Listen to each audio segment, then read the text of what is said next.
Hola, hola, ¿cómo están? My name is Mercedes Guzman. I am an international speaker, coach, and author. I am the creator of ICLP, a powerful technique that helps people around the world to discover their power. And I am from El Salvador, and I live in Atlanta. And I am so excited to be here tonight with all of you and these beautiful ladies. Gracias. Thank you all for having us this evening. Thank you to Roxana for inviting me to the panel. My name is Carmen Milagro. I am a San Francisco native, born of Salvadorian immigrants. I'm 52 years old, and I consider myself an entrepreneurist. What I mean by entrepreneurist is that I'm equally passionate about my music as I am about my businesses. I've started a couple businesses, sold some patents. I am currently working on my newest project, which is a skincare line. I'm collaborating with Rosalía Dubón of Fit and Fabs magazine that you all have. Make sure you take those magazines. And for everyone in the room and online, if you're here in the US, we can ship to you free if you use the Fit and Fabs promo code for Borbón Skin. Thank you. Good evening. My name is Amy Thom. I work for a South African nonprofit called Lima Rural Development Foundation. My personal background started in business management early in my career, and my academic training mid-career took me into international studies, sociology, and poverty studies. So I approached my transition into development work very much from a merging of business principles and social justice. The organization that I work for has been a South African nonprofit for 28 years. The work that we do is very much focused on socioeconomic justice, primarily in rural spaces in South Africa. Oh, I think I have my own mic. Hi, everybody. My name is Denise Soler Cox, and I am a first-time Latina filmmaker. I made a film called Being Enye and started an organization called Project Enye a few years ago when I realized that I was ready to pursue a lifelong dream of helping 16 million American-born Latinos that didn't feel like they fit in here or they fit in there, and to make a movie about that experience. Fantastic. You can clap if you want. Yeah, this is amazing. Okay, well, you know that many of the women that are here are meant to, we could have done this without getting a penny at the beginning, because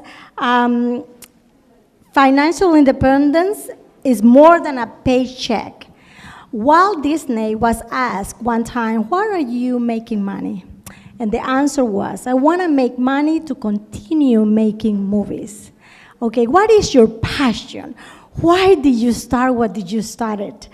When did you determine the importance of financial independence? All right, I'll take that one to start. I knew very early on in my 20s that financial independence, what it meant to me, was to be able to make the money, spend money, and not have to ask anyone's permission how I was going to do that, and also how to save it. But I did work in the corporate world for over 20 years, and it took me probably about that long, realizing that I was working 80 to 90 hours a week, making someone else a great deal of profit, and I wasn't being fulfilled. So in that time frame, I was able to learn a great many skills and apply all the different things that I learned, and then I went out on my own in 1998. And I created Wahoo Productions, which was music and video production. It's still going strong today. It has evolved into different things as life has required me to do. But the thing that I think, what the most important thing for me with the financial independence, and that, I believe, is a different definition for everyone. It doesn't have one specific definition. But for me, it allows me to continue to create.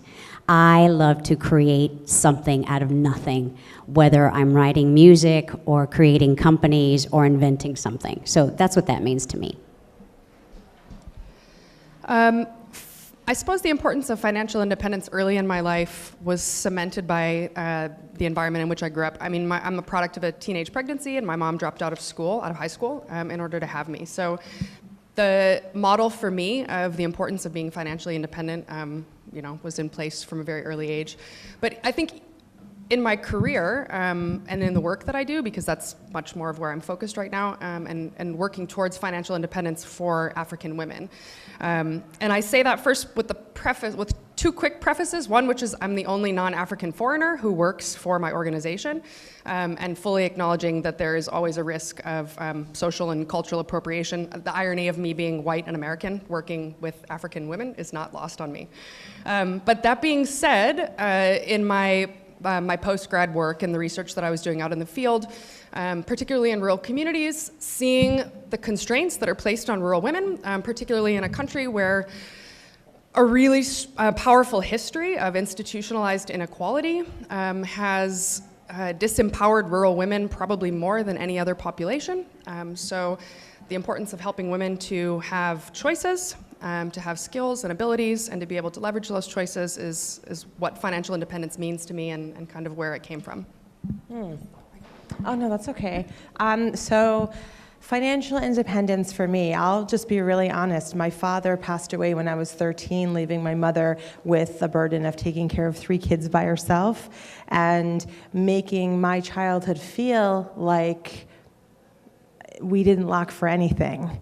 And somehow, some way, she figured it out, and she was able to make sure that we had clothes and food and vacations, and I know that she didn't have a lot to work with. So for me, financial independence is learning that skill that she gave me of being incredibly resourceful. I started several businesses, and I'm not gonna lie, a lot of my and a lot of the reason why I started certain businesses was because I wanted to make money, just for the security. And the problem with that was that I left behind a dream of making this film that I've been working on for the last few years, and the film that I've been on tour with now for the last 8 months, and a film that you'll see the trailer for at the reception afterwards. Cool plug right there.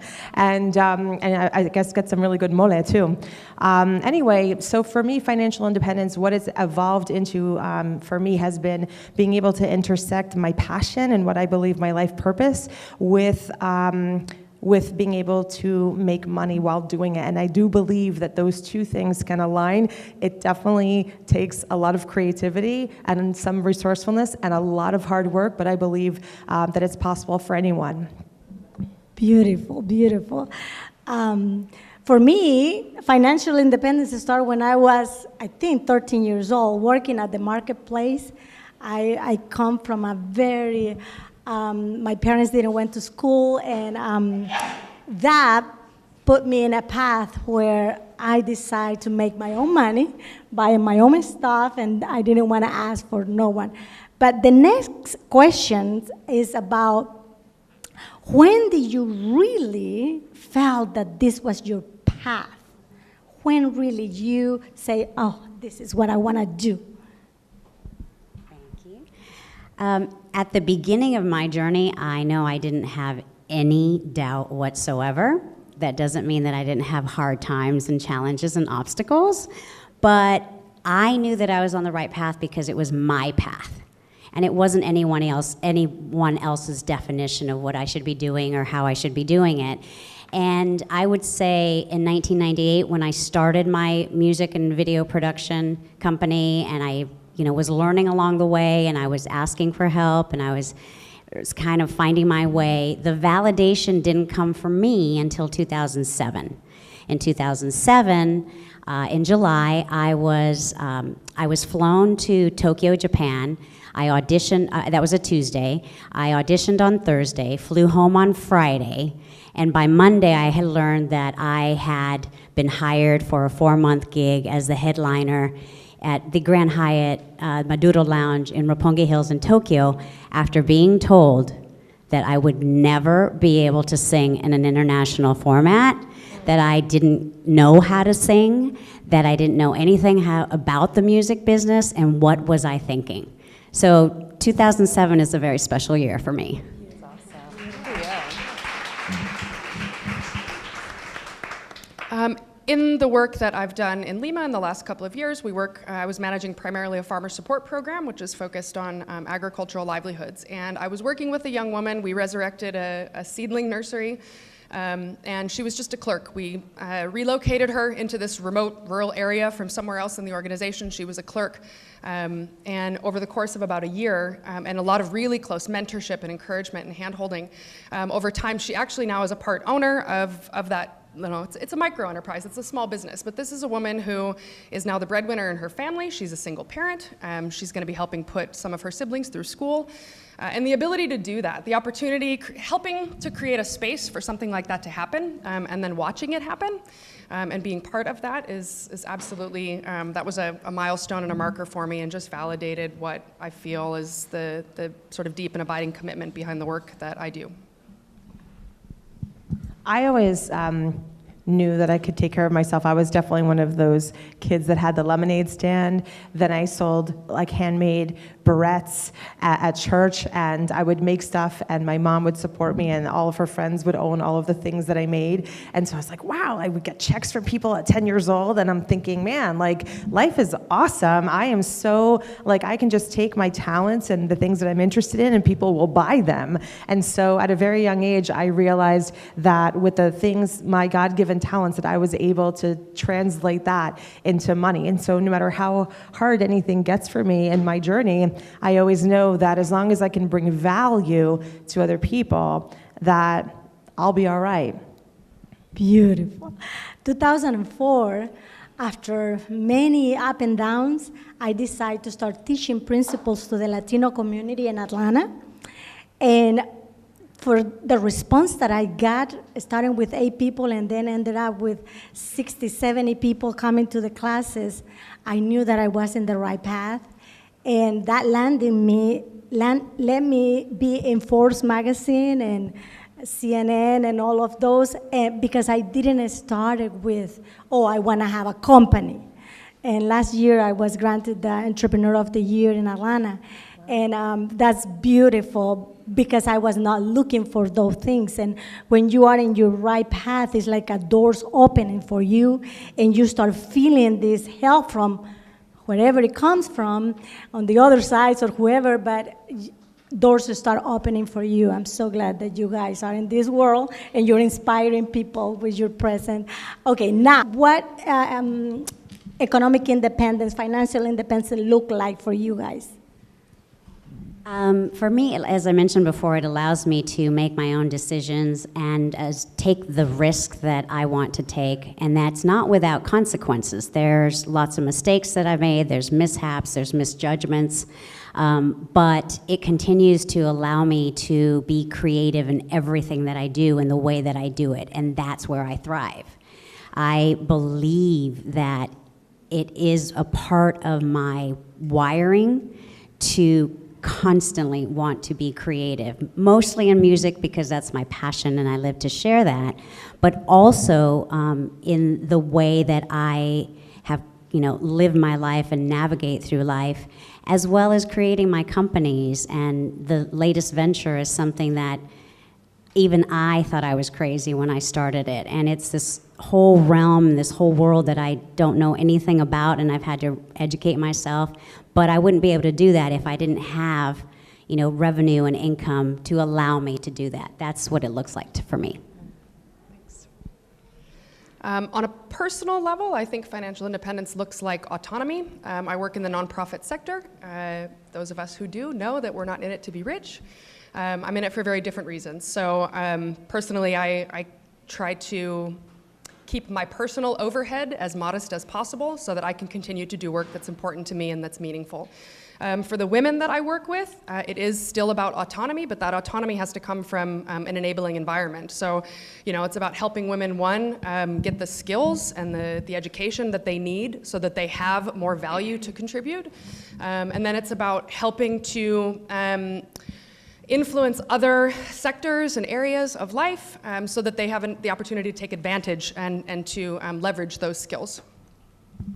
So what it means to me is definitely a mindset. So there have been times when I've had lots of resources and lots of financial independence, and other times when I've not had so much. And I will tell you, at the beginning of making a film that cost several $100,000 to make, I was not in a position to finance that. But the mindset that I had going into it is what had the film be made, because I believed that this thing needed to be made, that the message needed to be out there. And tapping into that belief also tapped into the resources to make it happen. So for those of you that might not feel like, man, I don't know if I'm at where these ladies are at, just so you know, yes, you are, and you're tapped into a community that has the resources to make your dreams possible, at the risk of sounding extremely corny. Fantastic. Thank you so much, Well, thank ladies. you. Can we get a round of applause for this panel? Thank you.